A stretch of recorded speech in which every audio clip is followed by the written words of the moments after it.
ವೀಕ್ಷಕರೇ, ಅದು 2018 ಏಪ್ರಿಲ್ 12ನೇ ತಾರೀಕು. ಅವತ್ತು ನ್ಯೂ ದೆಹಲಿಯ ಕರೋಲ್ಬಾಗ್ನ ಒಂದು ಸ್ಥಳೀಯ ಖಾಸಗಿ ಬ್ಯಾಂಕ್ನಲ್ಲಿ ಎಂದಿನಂತೆ ಅವತ್ತು ಕೂಡ ಬೆಳಗಿನ ಕಾರ್ಯ ಶುರುವಾಗಿತ್ತು. ಬ್ಯಾಂಕ್ ಅವತ್ತು ಜನರಿಂದ ತುಂಬೋಗಿತ್ತು. ಅಲ್ಲಿದ್ದಂತ ಜನ ಎಲ್ಲ ತಮ್ಮ ತಮ್ಮ ಕೆಲಸಗಳಲ್ಲಿ ಬ್ಯುಸಿ ಇದ್ರು. ಕೆಲವರು ಹಣ ತಗೊಳ್ಳೋದಕ್ಕೆ ಕ್ಯೂನಲ್ಲಿ ನಿಂತಿದ್ರು. ಇನ್ನು ಕೆಲವರು ಅರ್ಜಿಯನ್ನ ಫಿಲ್ ಮಾಡ್ತಿದ್ರು. ಇನ್ನು ಕೆಲವರು ಟೋಕನ್ ರಸೀದಿಯನ್ನ ತಗೊಳ್ತಿದ್ರು. ಈ ರೀತಿ ಇರುವಾಗ ಅಲ್ಲಿಗೆ ಸುಮಾರು 45 ವರ್ಷದ ಒಬ್ಬ ಸಾಮಾನ್ಯ ವ್ಯಕ್ತಿ ಬರ್ತಾನೆ. ನಿಧಾನವಾಗಿ ಕೌಂಟರ್ನ ಬಳಿ ಬಂದಂತ ಆ ವ್ಯಕ್ತಿ ಸಾಧಾರಣವಾದಂತ ಕುರ್ತಾ ಪೈಜಾಮನ್ನ ಧರಿಸಿದ್ದ ಹಾಗೂ ಅವನ ಕೈಲಿ ಒಂದು ಹಳೆಯ ಕಾಲದ ಬ್ಯಾಗ್ ಇತ್ತು. ನೋಡೋದಕ್ಕೆ ಸಣ್ಣ ಪ್ರಮಾಣದ ವ್ಯಾಪಾರಿಯಂತೆ ಆತ ಕಾಣ್ತಿದ್ದ. ಆತ ತನ್ನ ಬ್ಯಾಗ್ನಿಂದ ಹಣದ ಕಂತೆಗಳನ್ನ ತೆಗೆದು ಆ ಒಂದು ಕೌಂಟರ್ನ ಟೇಬಲ್ ಮೇಲೆ ಇಡೋದಕ್ಕೆ ಶುರು ಮಾಡ್ತಾನೆ. ಅದರಲ್ಲಿ ಒಟ್ಟು 50 ಲಕ್ಷ ರೂಪಾಯಿ ಹಣ ಇತ್ತು.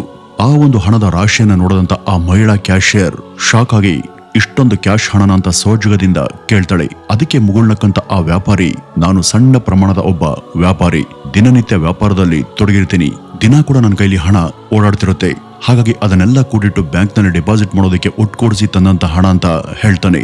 ಆಗ ಆ ಕ್ಯಾಶಿಯರ್ ಇರ್ಬಹುದೇನಂತ ಅನ್ಕೊಂಡು ಮರು ಮಾತನಾಡದೆ ತನ್ನ ಬಳಿ ಇದ್ದಂತ ಮನಿ ಕೌಂಟಿಂಗ್ ಮಿಷಿನ್ಗೆ ಆ ಹಣದ ಕಂತೆಗಳನ್ನ ಹಾಕೋದಕ್ಕೆ ಶುರು ಮಾಡ್ತಾಳೆ. ಆರಂಭದಲ್ಲಿ ಹಣ ಸರಿಯಾಗಿಯೇ ಕೌಂಟ್ ಆಗ್ತಿತ್ತು. ಆದ್ರೆ ಸ್ವಲ್ಪ ಸಮಯದಲ್ಲಿ ಮಿಷಿನ್ ಒಂದೊಂದೇ ನೋಟುಗಳನ್ನ ಅವು ಸರಿ ಇಲ್ಲ, ಅಮಾನ್ಯ ಅಂತ ತಿರಸ್ಕರಿಸ್ತಾ ಹೋಗುತ್ತೆ. ನೋಡ್ತಿದ್ದ ಹಾಗೇನೆ ಆ ಒಂದು ಕೌಂಟಿಂಗ್ ಮಿಷಿನ್ ನ ಎಲ್ಲಾ ನೋಟುಗಳು ಕೂಡ ಅವು ಅಮಾನ್ಯ ಅಂತ ರಿಜೆಕ್ಟ್ ಮಾಡುತ್ತೆ. ಇದರಿಂದ ಕ್ಯಾಶಿಯರ್ಗೆ ಏನೋ ಸಂದೇಹ ಬಂದು ಆ ನೋಟುಗಳಲ್ಲಿ ಏನೋ ಗೋಲ್ಮಾಲ್ ಇರಬಹುದು ಅಂತ ಅನ್ಸೋದಕ್ಕೆ ಶುರುವಾಗುತ್ತೆ. ಅವರು ಆಗ ಹೆಚ್ಚು ಮಾತನಾಡದೆ ಬ್ಯಾಂಕ್ನ ಸೂಪರ್ವೈಸರ್ಗೆ ಈ ಒಂದು ವಿಷಯವನ್ನ ತಿಳಿಸಿದ್ರು.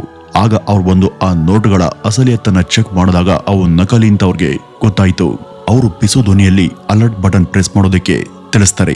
ಇದಾಗಿ ಕೆಲವೇ ಸಮಯದಲ್ಲಿ ಬ್ಯಾಂಕ್ನ ಎದುರುಗಡೆ ಪೊಲೀಸ್ ಕಾರ್ ಬಂದು ನಿಲ್ಲುತ್ತೆ. ಪೊಲೀಸರು ಒಳ ಬಂದವರೇ ಆ ಸಣ್ಣ ವ್ಯಾಪಾರಿ ವ್ಯಕ್ತಿಯನ್ನ ಅರೆಸ್ಟ್ ಮಾಡಿ ಅಲ್ಲಿಂದ ಕರ್ಕೊಂಡು ಹೋಗ್ತಾರೆ. ಇದಾಗಿ 3 ದಿವಸದ ನಂತರ ಅದೇ 2018 ಏಪ್ರಿಲ್ 15ನೇ ತಾರೀಕು ಲೋಧಿ ರಸ್ತೆಯಲ್ಲಿ ಇರುವಂತಹ ರಾ ಸಂಸ್ಥೆ ಮುಖ್ಯ ಕಚೇರಿಯಲ್ಲಿ ಇದೇ ನಕಲಿ ನೋಟ್ನ ಘಟನೆ ಬಗ್ಗೆ ಗಂಭೀರವಾದಂತ ಚರ್ಚೆ ನಡೀತಾ ಇತ್ತು. ಅವರ ಎದುರಿಗೆ ಇರುವಂತಹ ಟೇಬಲ್ ನಲ್ಲಿ ಅವತ್ತು ಆ ಬ್ಯಾಂಕ್ಗೆ ಬಂದಂತ ಆ ನಕಲಿ ನೋಟ್ಗಳಲ್ಲಿ ಕೆಲವೊಂದು ಕಂತೆ ಇದೀಗ ಅವ್ರ ಮುಂದೆ ಇದ್ವು. ವರಿಷ್ಠಾಧಿಕಾರಿ ಆದಂತ ರಾಜೀವ್ ಮಥುರ್ ಅವರು ಆ ನೋಟುಗಳನ್ನ ಪರಿಶೀಲನೆ ಮಾಡ್ತಾ ಕೂತಿದ್ರು. ಅವ್ರ ಪಕ್ಕದಲ್ಲಿ ಆರ್ಥಿಕ ಇಂಟೆಲಿಜೆನ್ಸ್ ನ ವಿಶೇಷ ತಜ್ಞರಾದಂತ ಅಭಿಜಿತ್ ರಾವ್ ನಿಂತಿದ್ರು. ಈ ಅಭಿಜಿತ್ ರವರು ಆ ಕಂತೆಯಲ್ಲಿ ಒಂದು ನೋಟನ್ನು ತಗೊಂಡು ಅದನ್ನ ಬೆಳಕಲ್ಲಿ ಹಿಡಿದು ನೋಡೋದಕ್ಕೇನೋ ಅಸಲಿ ನೋಟಿನಂತಾನೆ ಇದೆ. ಇದರ ವಾಟರ್ ಮಾರ್ಕ್, ಸೆಕ್ಯೂರಿಟಿ ಥ್ರೆಡ್, ಪ್ರಿಂಟ್ಗೆ ಬಳಸಿದಂತ ಬಣ್ಣ, ಇದೆಲ್ಲ ಇದರಲ್ಲಿ ಎಷ್ಟು ನಾಜೂಕಾಗಿ ಬಳಕೆ ಆಗಿದೆ ಅಂದ್ರೆ ಇದನ್ನ ಒಂದೇ ಸಲ ಯಾರು ಕೂಡ ನಕಲಿ ನೋಟು ಅಂತ ಹೇಳೋದಕ್ಕೆ ಸಾಧ್ಯ ಇಲ್ಲ ಅಂತ ಅವರು ಹೇಳಿದ್ರು. ಅವರ ಮಾತನ್ನ ಕೇಳದಂತ ರಾಜೀವ್ ಅವರು ಸ್ವಲ್ಪ ಹೊತ್ತು ಚಿಂತೆ ಮಾಡಿ ಇಷ್ಟೊಂದು ನಯವಾದಂತ ನಕಲಿ ನೋಟುಗಳನ್ನ ಇಲ್ಲಿ ಯಾರು ತಯಾರು ಮಾಡಿದ್ರು ಅಂತ ಕೇಳ್ತಾರೆ. ಅದಕ್ಕೆ ಅಭಿಜಿತ್ ರವರು ತಮ್ಮ ಬಳಿ ಇದ್ದಂತ ಒಂದು ಫೈಲ್ ಅನ್ನು ತೆಗೆದು ಬ್ಯಾಂಕ್ ಅಲ್ಲಿ ಸಿಕ್ಕಾಕೊಂಡಂತ ಆ ವ್ಯಕ್ತಿ ಹೆಸರು ಸುರೇಶ್ ಗುಪ್ತಾ. ಅವನು ದೆಹಲಿಯ ಒಬ್ಬ ಸಣ್ಣ ವ್ಯಾಪಾರಿ. ಅವನ ಹೇಳಿಕೆ ಪ್ರಕಾರ ಈ ಹಣ ಅವನಿಗೆ ನೇಪಾಳದ ಒಬ್ಬ ಸಪ್ಲೈಯರ್ ನಿಂದ ಸಿಕ್ತು ಅಂತ ಹೇಳ್ತಾರೆ. ಅವನ ಹೇಳಿಕೆ ಎಷ್ಟು ನಿಜನೋ ಅಥವಾ ಸುಳ್ಳು ಅಂತ ಗೊತ್ತಿಲ್ಲ, ಆದ್ರೆ ಈ ಕುರಿತಾಗಿ ಒಂದು ದೊಡ್ಡ ಲಿಂಕ್ ನೇಪಾಳದಿಂದಲೇ ಬಂದಿದೆ ಅಂತ ಕೂಡ ಅವರು ಹೇಳ್ತಾರೆ. ಇಂಟೆಲಿಜೆನ್ಸ್ ನ ವರದಿ ಪ್ರಕಾರ ಅಲ್ಲಿಯ ವಿರಾಟ್ ನಗರ್ನ ಒಂದು ಪ್ರಿಂಟಿಂಗ್ ಪ್ರೆಸ್ ಕಳೆದ ಕೆಲ ತಿಂಗಳಿಂದಲೂ ಕೂಡ ಭಾರತದಲ್ಲಿ ನಕಲಿ ಭಾರತೀಯ ಮುದ್ರೆಗಳನ್ನ ಮುದ್ರಣ ಮಾಡಿ ರವಾನಿಸ್ತಾ ಇದೆ ಹಾಗೂ ಇದರ ವ್ಯವಹಾರ ಹಲವು ಕೋಟಿಗಳ ಲೆಕ್ಕದಲ್ಲಿ ಎಂಬ ಸಂಗತಿ ರಾಜೀವ್ ಅವ್ರಿಗೆ ಗೊತ್ತಾಗುತ್ತೆ. ಅವ್ರಿಗೆ ಇದನ್ನೆಲ್ಲ ಕೇಳಿದ್ಮೇಲೆ ಇದು ಕೇವಲ ಒಂದು ನಕಲಿ ನೋಟಿನ ದಂಧೆ ಮಾತ್ರ ಅಂತ ಅನಿಸ್ತಿಲ್ಲ, ಇದು ನೇರವಾಗಿ ಭಾರತದ ಆರ್ಥಿಕ ಸ್ಥಿರತೆಗೆ ಬಹುದೊಡ್ಡ ತೊಡಕಾಗಲಿದೆ ಅಂತ ಅವರು ಚಿಂತಿಸಿದ್ರು. ಇಷ್ಟೊಂದು ಪ್ರಮಾಣದ ಅಸಲಿ ನೋಟುಗಳು ಯಾವ್ಯಾವುದೋ ಮೂಲಗಳಿಂದ ಭಾರತಕ್ಕೆ ನುಸುಳಿ ಹೋದ್ರೆ ಇದರ ದುಷ್ಟ ಪರಿಣಾಮ ಕೇವಲ ಬ್ಯಾಂಕಿಂಗ್ ವ್ಯವಹಾರಕ್ಕೆ ಮಾತ್ರ ಅಲ್ಲ, ಅದು ಭಾರತದ ಎಲ್ಲಾ ವಲಯಗಳ ಮೇಲೂ ಕೂಡ ಬೀರುತ್ತೆ ಅಂತ ಅವ್ರಿಗೆ ಆತಂಕ ಉಂಟಾಯಿತು. ಆಗ ಅಭಿಜಿತ್ ರವರು ಇದರ ಹಿಂದೆ ಪಾಕಿಸ್ತಾನದ ISI ನ ಕೈವಾಡ ಇದೆ ಅಂತ ಹೇಳ್ತಾರೆ. ಇದರಿಂದ ಜನಸಾಮಾನ್ಯರು ಅಷ್ಟೇ ಅಲ್ಲದೆ ದೇಶದ ಆರ್ಥಿಕ ಸ್ಥಿತಿ ಅತಂತ್ರ ಆಗುವಂತ ಸಾಧ್ಯತೆ ಇದೆ. ಆದ್ರೆ ಆ ರೀತಿ ಆಗೋದಕ್ಕೆ ನಾವು ಯಾವ ಕಾರಣಕ್ಕೂ ಬಿಡಬಾರದು ಅಂತ ಅವರು ಯೋಚಿಸ್ತಾರೆ. ಆದ್ರೆ ಇದನ್ನು ನಿಲ್ಸೋದಕ್ಕೆ ಇದು ನಡೀತಾ ಇರೋದು ಭಾರತದಲ್ಲಿ ಅಲ್ಲ, ನೇಪಾಳದಲ್ಲಿ. ಇದನ್ನ ನಿಲ್ಸೋದಕ್ಕೆ ನಮ್ಗೆ ಎಂಥ ವ್ಯಕ್ತಿಯ ಅಗತ್ಯ ಇದೆ ಅಂದ್ರೆ ಆ ವ್ಯಕ್ತಿ ಸದ್ದು ಗದ್ದಲ ಮಾಡದೆ ನೇರ ಅಲ್ಲಿಗೆ ಹೋಗಿ ಇದರ ಹಿಂದಿನ ನಿಜಾಂಶವನ್ನ ಆ ವ್ಯಕ್ತಿ ಬಾಯ್ ಬಿಡಿಸುವಂತನಾಗ್ಬೇಕು.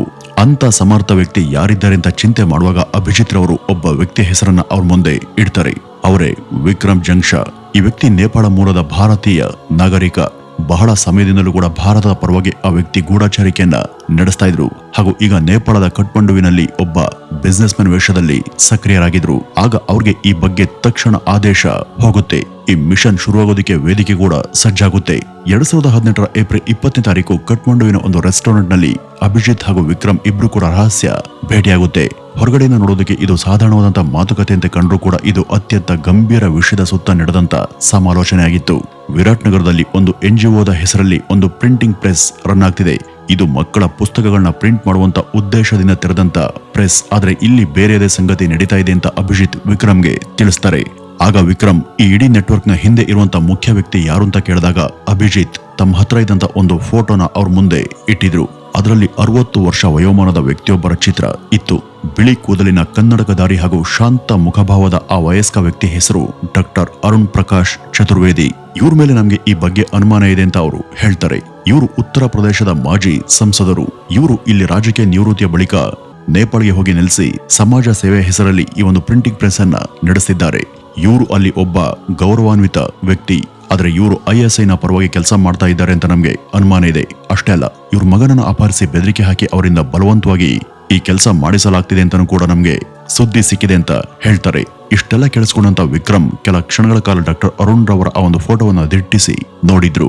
ಆಗ ಮಿಷನ್ ಆರಂಭ ಆಗಿತ್ತು. ಈಗ ಇಲ್ಲಿಗೆ ಹೋಗಿ ಅವರ ವಿಶ್ವಾಸ ಗಳಿಸಿ ಆ ನೆಟ್ವರ್ಕ್ ನ ಟ್ರ್ಯಾಕ್ ಮಾಡಬೇಕು ಅನ್ನುವಂತ ಟಾಸ್ಕ್ ಅವ್ರಿಗೆ ಅರ್ಥ ಆಗಿತ್ತು. 2018 ಮೇ 15ನೇ ತಾರೀಕು ವಿಕ್ರಮ್ ಹೊಸ ವೇಷವನ್ನು ಧರಿಸಿ ವಿರಾಟ್ ನಗರ್ಗೆ ಬಂದಿಳಿದಿದ್ರು. ಪ್ರಕಾಶ್ ಎಂಬ ಹೆಸರಿನೊಂದಿಗೆ ನೇಪಾಳಿ ಪ್ರಕಾಶಕರಂತೆ ಅವರನ್ನ ಅಲ್ಲಿಗೆ ಕಳಿಸ್ಕೊಡ್ಲಾಗಿತ್ತು. ನೇಪಾಳ ಹಾಗೂ ಭಾರತದಲ್ಲಿ ಪ್ರಿಂಟಿಂಗ್ ಕೆಲಸ ಮಾಡುವಂತ ಇವರು ಈಗ ಹೊಸ ಪ್ರಿಂಟಿಂಗ್ ಪ್ರೆಸ್ ನ ಹುಡುಕಾಟದಲ್ಲಿ ಇರುವಂತೆ ಅವರ ಹಿನ್ನೆಲೆಯನ್ನ ರೂಪಿಸಲಾಗಿತ್ತು. ಅದೇ ತರ ಅವರು ನೇಪಾಳ ಶಿಕ್ಷಾ ವಿಕಾಸ್ ಸಂಸ್ಥಾನ್ಗೆ ಬಂದಿಳಿದಾಗ ಅಲ್ಲಿ ಅವ್ರಿಗೆ ಮೇಲ್ನೋಟಕ್ಕೆ ಎಲ್ಲ ಕೂಡ ನಾರ್ಮಲ್ ರೀತಿನೇ ಕಾಣಿಸ್ತು. ಅಲ್ಲಿ ಸಂಸ್ಥೆಯ ಬೋರ್ಡ್ ಇತ್ತು. ಕಚೇರಿ ಒಳಗೆ ಕಂಪ್ಯೂಟರ್ ಮುಂದೆ ಕೂತು ಕೆಲವು ಸಿಬ್ಬಂದಿ ಕೆಲಸ ಮಾಡ್ತಿದ್ರು. ಸಾಮಾಜಿಕ ಸಂಘಟನೆಯಂತೆ ಅದು ಕಾಣ್ತಿತ್ತು. ಅಷ್ಟರಲ್ಲಿ ಡಾಕ್ಟರ್ ಚತುರ್ವೇದಿ ಅಲ್ಲಿಗೆ ವಿಕ್ರಮ್ ರವರನ್ನ ಕಾಣೋದಿಕ್ಕೆ ಬಂದ್ರು. ವಿಕ್ರಮ್ ಅವ್ರಿಗೆ ತಾನು ಅಲ್ಲಿಗೆ ಬಂದಂತ ಕಾರಣ ಹಾಗೂ ಉದ್ದೇಶಗಳನ್ನ ವಿವರಿಸ್ತಾರೆ. ದೊಡ್ಡ ಪ್ರಿಂಟ್ ಆರ್ಡರ್ಗಳು, ಮಕ್ಕಳ ಶಾಲಾ ಬುಕ್ಗಳ ಪ್ರಿಂಟಿಂಗ್, ಭಾರತ ಹಾಗೂ ನೇಪಾಳದ ಪ್ರಿಂಟ್ ಮಾರ್ಕೆಟ್ಗಳ ನಡುವಿನ ಬಹುಕಾಲದ ಸಂಬಂಧ, ಇದೆಲ್ಲದರ ಬಗ್ಗೆ ಕೇಳಿ ತಿಳಿದಂತ ಚತುರ್ವೇದಿಯವರು ಮಂದಹಾಸ್ತಿಯಿಂದ ವಿಕ್ರಮ್ಗೆ ತಮ್ಮ ಕಚೇರಿಯನ್ನ ತೋರಿಸೋದಕ್ಕೆ ಕರ್ಕೊಂಡು ಹೋಗ್ತಾರೆ. ಇದೇ ಒಂದು ಕ್ಷಣಕ್ಕಾಗಿನೇ ವಿಕ್ರಮ್ ಅಷ್ಟು ಹೊತ್ತು ಕಾದಿದ್ದು. ಕೆಲ ದಿನಗಳಲ್ಲಿ ಅವ್ರಿಗೆ ಕಚೇರಿಯ ಒಳ ಆವರಣಗಳೆಲ್ಲ ತೋರಿಸಲಾಯಿತು. ಆ ಒಂದು ಕಟ್ಟಡ ಹೊರಗಡೆಯಿಂದ ನೋಡೋದಕ್ಕೆ ಸಾಧಾರಣವಾದಂತಹ ಸರ್ಕಾರಿ ಕಟ್ಟಡದ ಹಾಗೇನೆ ಕಂಡ್ರು ಕೂಡ ಒಳಗಡೆ ತುಂಬಾ ವಿಶಾಲವಾಗಿತ್ತು. ಹಾಗೂ ಅದರ ಒಳಗಿನ ಕಾರ್ಯಕಲಾಪಗಳು ಕೂಡ ಅಷ್ಟೇ ದೊಡ್ಡ ಮಟ್ಟದಲ್ಲಿ ಇದ್ವು. ಹೈ ಕ್ವಾಲಿಟಿ ಸರ್ವಿಸ್ ನ ಜೊತೆ ಅಲ್ಲಿದ್ದಂತ ಉಪಕರಣಗಳೆಲ್ಲ ಅತ್ಯಂತ ಆಧುನಿಕ ಹಾಗೂ ದುಬಾರಿಯಾಗೇನೆ ಕಂಡುವು. ಒಂದು NGO ಸಂಸ್ಥೆ ಅಷ್ಟೊಂದು ಅತ್ಯಾಧುನಿಕವಾಗಿ ಇದ್ದದ್ದೇ ಅಚ್ಚರಿಯ ವಿಷಯ. ವಿಕ್ರಮ್ ಅಲ್ಲಿ ತನಗೆ ಕಂಡ ಎಲ್ಲವನ್ನು ಕೂಡ ಸೂಕ್ಷ್ಮವಾಗಿ ಗಮನಿಸಿದ್ರು. ಹಾಗಿರುವಾಗ ಅಲ್ಲಿ ಜೋಡಿಸಿದಂತ ಬಾಕ್ಸ್ ಗಳ ಮೇಲೆ ಅವರ ಗಮನ ಹೋಗುತ್ತೆ. ಅವುಗಳ ಮೇಲೆ ಶೈಕ್ಷಣಿಕ ಸಾಮಗ್ರಿ ಅಂತ ಬರೆಯಲಾಗಿತ್ತು. ಆದ್ರೆ ಅದರ ಒಳಗೆ ಹಣದ ಕಂತೆಗಳು ಇದ್ದದ್ದು ಅವ್ರಿಗೆ ಗೊತ್ತಾಗುತ್ತೆ. ಆದ್ರೂ ಕೂಡ ಅದನ್ನ ತೋರ್ಪಡಿಸದೆ ಅವರು ಆ ಕಟ್ಟಡದ ಕಾರ್ಯಗಳನ್ನ ಮೆಚ್ಚಿ ಮಾತನಾಡ್ತಾರೆ. ಚತುರ್ವೇದಿಯವರು ಇಲ್ಲಿ ಎಲ್ಲವೂ ಕೂಡ ನಗದಿನ ರೂಪದಲ್ಲೇ ವ್ಯವಹಾರ ನಡಿಬೇಕು. ಬ್ಯಾಂಕ್ನ ವರ್ಗಾವಣೆ, ಚೆಕ್ ಅಥವಾ ಆನ್ಲೈನ್ ನ ವ್ಯವಹಾರಕ್ಕೆ ಇಲ್ಲಿ ಅವಕಾಶ ಇಲ್ಲ ಅಂತ ಮೊದಲೇ ತಿಳಿಸಿದ್ರು. ಮುಂದಿನ ಜೂನ್ ವರ್ಗು ವಿಕ್ರಮ್ ರವರು ವೇಷಧಾರಿಯಾಗಿನೇ ತಮ್ಮ ಗೂಢಚಾರಿಕೆ ಕೆಲಸವನ್ನ ಅಲ್ಲಿ ಸೈಲೆಂಟ್ ಆಗೇನೆ ಮುಂದುವರಿಸ್ತಾರೆ. ಕ್ಯಾಶ್ ಕೈಗೆ ಬಂದ್ರೆ ಮಾತ್ರ ಅದರ ಕೆಲಸ ಇಲ್ಲಿ ಶುರುವಾಗುತ್ತೆ ಅಂತ ಚತುರ್ವೇದಿ ತಿಳಿಸಿದ್ರು. ಈ ವಿಕ್ರಮ್ಗೆ ಆ ಪ್ರೆಸ್ ನಲ್ಲಿ ಬುಕ್ ಪ್ರಿಂಟ್ ನ ನೆವದಲ್ಲಿ ನಡೀತಾ ಇದ್ದಂತ ನೋಟ್ ಪ್ರಿಂಟಿಂಗ್ ಬಗ್ಗೆ ಈಗಾಗಲೇ ಗೊತ್ತಾಗಿತ್ತು. ಹಾಗೂ ಇದು ISI ನ ಕೆಲ ಏಜೆಂಟ್ ಗಳಿಂದಲೇ ಇಲ್ಲಿ ನಡೀತಾ ಇದೆ ಅಂತ ಅವ್ರಿಗೆ ಅನುಮಾನ ಬಂದಿತ್ತು. ಇದನ್ನ ಹೇಗಾದ್ರೂ ಭೇದಿಸಿ ಈ ಜಾಲದ ಮೂಲವನ್ನ ಪತ್ತೆ ಹಚ್ಚಲೇಬೇಕು ಅಂತ ಅವರು ಹಠ ತೊಟ್ರು. 2018 ಜೂನ್ 25ನೇ ತಾರೀಕು ಚತುರ್ವೇದಿ ಅವರನ್ನ ಭೇಟಿಯಾದಂತ ವಿಕ್ರಮ್ ಅವರ ಮುಂದೆ ಹಣದ ಕಂತೆಗಳನ್ನ ಇಟ್ಟು, ನೋಡಿ, ಇಲ್ಲಿ ಬುಕ್ ಪ್ರಿಂಟಿಂಗ್ ಅಲ್ಲದೆ ನೋಟ್ ಪ್ರಿಂಟ್ ಕೂಡ ನಡೀತಾ ಇರೋದು ನಮ್ಗೆ ಗೊತ್ತಾಗಿದೆ. ನಾವು ಕೂಡ ಅದೇ ದಂಧೆಯವರು, ನಮ್ಗೆ ನಿಮ್ಮ ಸಹಾಯ ಬೇಕು ಅಂತ ಅವರು ಕೇಳ್ಕೊಳ್ತಾರೆ.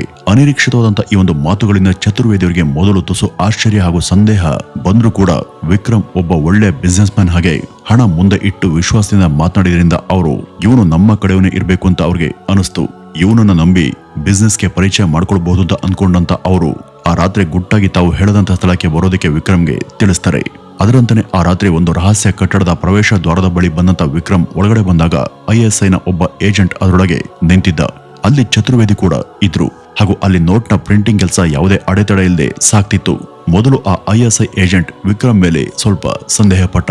ಆದ್ರೆ ಚತುರ್ವೇದಿಯವರೇ ಆಶ್ವಾಸನೆ ಕೊಟ್ಟಿದ್ರಿಂದ ಅವನು ವಿಕ್ರಮ್ಗೆ ಅಲ್ಲಿ ನಡೀತಿದ್ದಂತ ಕೆಲಸ, ಉಪಕರಣಗಳ ಕಾರ್ಯಕ್ಷಮತೆ, ಸೇವಾ ಗುಣಮಟ್ಟದ ದಕ್ಷತೆ ಹಾಗೂ ನೋಟುಗಳ ತಯಾರಿಗೆ ಬಳಸೋದಕ್ಕೆ ಬೇಕಾದಂತ ಕಾಗದದ ಕ್ವಾಲಿಟಿ ಬಗ್ಗೆ ವಿವರಿಸೋದಕ್ಕೆ ಶುರು ಮಾಡ್ತಾನೆ.